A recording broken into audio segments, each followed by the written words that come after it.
Hello students, C++ programming language की series में हमने लास्ट लेक्चर में पढ़ा था ऑब्जेक्ट को क्रिएट किस तरह करा जाता है। हमने उस लेक्चर में ये जाना था कि ऑब्जेक्ट्स को क्रिएट करते टाइम हम क्लास का किस तरीके से यूज करते हैं और ऑब्जेक्ट हमारे क्लास के इंस्टेंसेस किस प्रकार होते हैं। अब हम इस लेक्चर में पढ़ेंगे कि हम हमारे क्लास के जो मेंबर्स हैं, डेटा मेंबर्स और मेंबर फंक्शंस को किस प्रकार एक्सेस कर सकते हैं। यहाँ पर जो हमारे क्लास के मेंबर फंक्शंस होते हैं और जो हमारे डेटा मेंबर्स होते हैं, उन दोनों को ही हम एक्सेस कर सकते हैं ऑब्जेक्ट्स के थ्रू। हम यहाँ पर डॉट ऑपरेटर का यूज करते हैं और डॉट ऑपरेटर के थ्रू हम हमारे क्लास के, चाहे वो मेंबर फंक्शंस क्लास के अंदर डिफाइन हुए हैं, आने वाली सीरीज में हम ये भी देखेंगे कि मेंबर फंक्शंस क्लास के बाहर कैसे डिफाइन होते हैं, चाहे वो मेंबर फंक्शन क्लास के बाहर डिफाइन हुआ है। दोनों ही केसेस में हम मेंबर फंक्शंस को एक्सेस कर सकते हैं ऑब्जेक्ट के थ्रू और डेटा मेंबर्स को भी एक्सेस कर सकते हैं ऑब्जेक्ट के थ्रू।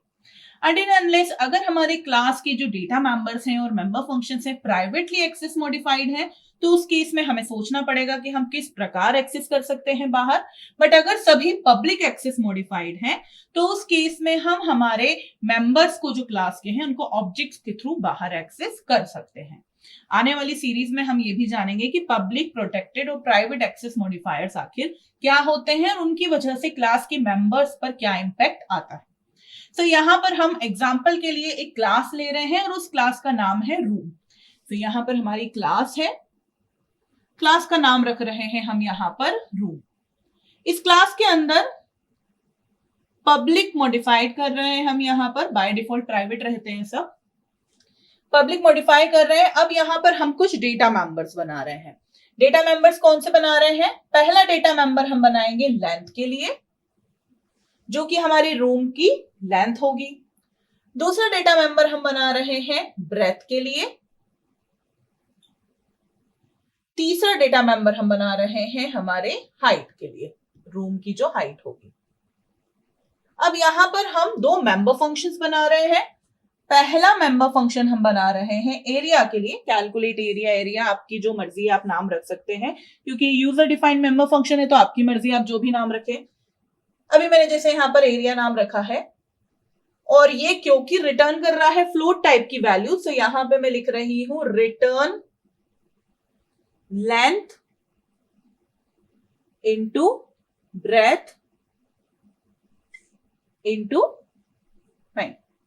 इंटू की जरूरत नहीं है, एरिया हम यहां पर कर रहे हैं, सो लेंथ इंटू ब्रेथ। यहां पर हमारा एरिया फंक्शन ओवर हो गया है। दूसरा मेंबर फंक्शन हम बना लेते हैं यहां पर वॉल्यूम नाम का। इसका भी नाम आप कैलकुलेट वॉल्यूम या फिर सिर्फ वॉल्यूम, आपकी मर्जी है, आप रख सकते हैं। सिर्फ वी नाम भी रख सकते हैं, फंक्शन का नाम प्रैक्टिस के लिए आप रख रहे हैं। बट फंक्शन का नाम इस प्रकार का रखना चाहिए जो उस फंक्शन को डिफाइन कर सके, उसकी डेफिनेशन के बारे में कुछ आपको सिंबलाइज करे। तो हम यहाँ पे वॉल्यूम देख रहे हैं, इसलिए हमने नाम यहाँ पे वॉल्यूम रख दिया, जो कि क्या रिटर्न कर रहा है? Length into breadth into height. ये हमारी वॉल्यूम हुई और यहां पर हमारा मेंबर फंक्शन वॉल्यूम ओवर हो गया है और साथ में हमारी क्लास भी यहां पर ओवर हो गई है। तो हम यहां पर इस तरीके से सेमीकोलन लगा देते हैं।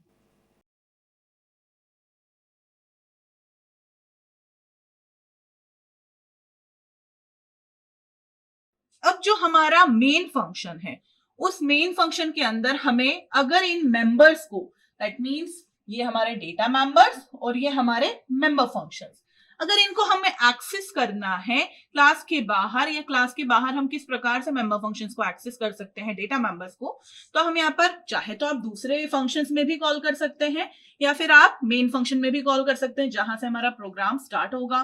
तो यहाँ पर हम बना रहे हैं मेन फंक्शन, जिसके अंदर मैं बना रही हूं रूम क्लास का एक ऑब्जेक्ट, मैंने रख दिया रूम 1 नाम। तो ये हो गया रूम 1। अब इस रूम 1 ऑब्जेक्ट के थ्रू डेटा मेंबर्स कैसे एक्सेस करेंगे? सबसे पहले ऑब्जेक्ट का नाम लिखते हैं, डॉट ऑपरेटर का यूज करते हैं और उसके बाद डेटा मेंबर का नाम लिखते हैं। तो यहां पे हमने लिखा लेंथ इक्वल्स टू 5.5। नेक्स्ट अगर हमें यूज करना, एक्सेस करना है हमारा डेटा मेंबर ब्रेथ, तो हम इस प्रकार करेंगे कोई भी वैल्यू आप दे सकते हैं, आप यूजर से भी वैल्यू ले सकते हैं। चलिए हम हाइट की वैल्यू यूजर से लेते हैं। सो यहाँ पर हम सी इन करेंगे। अगर हम इससे पहले आपको अगर सी आउट करना हो तो आप सी आउट करके यहां पर लिख सकते हैं एंटर द रूम 1 हाइट। उसके बाद हम सी इन करेंगे रूम 1 डॉट हाइट। तो आपने ये यूजर से वैल्यू ले ली है। बाकी आपकी मर्जी है, आप उसको डायरेक्टली जैसे हमने लेंथ और ब्रेथ की वैल्यूज दी वैसे भी कर सकते हैं। अब हम यहां पर क्या दिखाना चाह रहे हैं, इस पर्टिकुलर रूम का जो हमने लेंथ ब्रेथ और हाइट की वैल्यूज मिली हैं ऑब्जेक्ट के थ्रू हमने क्लास मेंबर्स को दी है, वो वैल्यूज हमारे मेंबर फंक्शन में जो हम उनका कैलकुलेशन कर रहे हैं वो हमें यहां पर प्रिंट कराना है। तो उसके लिए हम यहां पर क्या करेंगे, सी आउट एरिया इक्वल्स टू, हम यहां पर ऑब्जेक्ट के थ्रू ही हमारे मेंबर फंक्शन को कॉल करेंगे। तो हमने यहां पर लिखा है रूम 1 डॉट एरिया, ये हमारा मेंबर फंक्शन कॉल हो गया। इसी प्रकार हम cout volume equals to room 1 dot volume, यहां पर हमारा रिटर्न 0 और मेन फंक्शन ओवर। तो आप यहां पे देख पा रहे हैं कि हमने ऑब्जेक्ट के थ्रू डॉट ऑपरेटर के साथ में किस प्रकार डेटा मेंबर और मेंबर फंक्शन को कॉल किया है। यहां पर आपको ध्यान देने वाली बात यह है क्योंकि क्लास एक यूजर डिफाइंड डेटा टाइप है, तो इसके जो मेंबर्स होते हैं जैसे लेंथ हुआ, ब्रेथ हुआ, हाइट हुआ, क्लास के अंदर जब हम इनको डिफाइन कर रहे होते हैं उस टाइम इनको नहीं मिलती है मेमोरी, इनको कोई भी मेमोरी एलोकेट नहीं होती है। जब हम ऑब्जेक्ट क्रिएट करते हैं, ऑब्जेक्ट के थ्रू हम एक्सेस करके इन मेंबर्स को हम वैल्यूज असाइन करते हैं और तब जाकर इनको मेमोरी में जगह मिलती है। तो यहां पर हमने अभी समझा कि क्लास के मेंबर फंक्शंस को हम किस प्रकार एक्सेस कर सकते हैं, डेटा मेंबर्स को किस प्रकार एक्सेस कर सकते हैं। चलिए अब इसको हम प्रैक्टिकली इंप्लीमेंट करके देखते हैं हमारे टर्बो C++ एडिटर पर। सो हमने यहां पर लास्ट वीडियो में रूम 1 नाम का ऑब्जेक्ट क्रिएट करा था, तो उसी को यूज करके हम यहां पर रूम 1 डॉट लेंथ को वैल्यू दे रहे हैं 5.6। नेक्स्ट हम रूम डॉट ब्रेथ को वैल्यू दे रहे हैं 7.23, whatever values you want to give. So room 1 dot height को हम दे रहे हैं वैल्यू 6.7। अब हम यहां पर हमारे जो एरिया था उसे प्रिंट करा रहे हैं। So cout area of room 1 equals to, और रूम 1 डॉट ऑपरेटर का यूज करके मेंबर फंक्शन को एक्सेस कर रहे हैं हम एरिया मेंबर फंक्शन को, और यहां पर हम एंड एल लगा देते हैं ताकि न्यू लाइन आए। नेक्स्ट हम प्रिंट करा रहे हैं volume of the room 1। So volume of room 1 equals to room 1 dot volume and L. Now get ch use कर लेते हैं, और क्योंकि हमने सी आउट और गेट ch दोनों का ही यूज करा है तो अब हमें हमारे प्रोग्राम में हेडर फाइल्स को इंक्लूड करना पड़ेगा। सो हमारी हेडर फाइल्स इंक्लूड होंगी ऊपर, यहाँ पर क्लास से पहले हम इंक्लूड करते हैं या फिर क्लास के बाद भी आप इंक्लूड कर सकते थे, कोई इशू नहीं है, क्योंकि उससे पहले हमने हेडर फाइल से रिलेटेड किसी भी मेंबर किसी भी फंक्शन को, प्री डिफाइंड फंक्शन को यूज नहीं करा है। तो यहाँ पर हम लिखेंगे हैश इंक्लूड iostream.h, और यहाँ पर आएगा हमारा हैश इंक्लूड conio.h।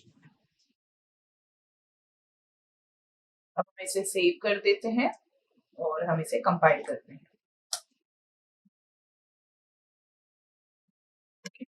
हमें यहाँ पर इसे पब्लिक बनाना है लेंथ, ब्रेथ और हाइट को, ताकि हम क्लास के बाहर एक्सेस कर सकें। सो पब्लिक अब हम इसे वापस सेव करते हैं, कंपाइल करते हैं, सारी एरर्स चली गई, रन करते हैं। Area of room 1 is equals to 40.880001, volume of room 1 is equals to 273.895996। यहाँ पर हम वैल्यूज यूजर से भी ले सकते थे इनपुट। हमने तो अभी यहाँ पर इनिशियलाइज हमने खुद कर दिया, बट हम यूजर से भी ले सकते हैं। किस प्रकार से? हम यहाँ पर लिखेंगे cout enter length of the room,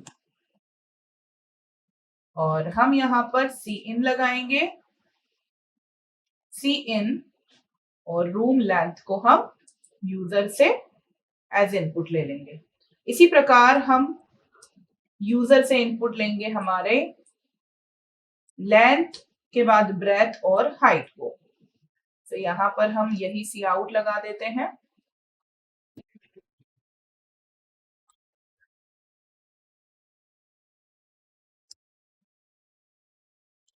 हम यहाँ पे ब्रेथ ले रहे हैं रूम की, तो ब्रेथ, नेक्स्ट सी इन कॉमा सेमीकोलन, देन यहां पर भी आएगा सेमीकोलन, सी इन। इससे पहले हम एक सी आउट लिख रहे हैं जिसमें हम enter the height of the room लिख रहे हैं, सो हाइट। और हम यहाँ पर एक, इसे हम सेव कर देते हैं, कंपाइल करते हैं और अब रन करते हैं। So enter length of the room 3.4, enter breadth of the room 5.6, enter height of the room 2.5. So room area of room 1 equals to 19.04001, volume हमारा यहाँ पर आ गया है। इस तरीके से आप एक्सेस कर सकते हैं यहाँ पर हमारे क्लास के मेंबर्स को यूजिंग ऑब्जेक्ट्स।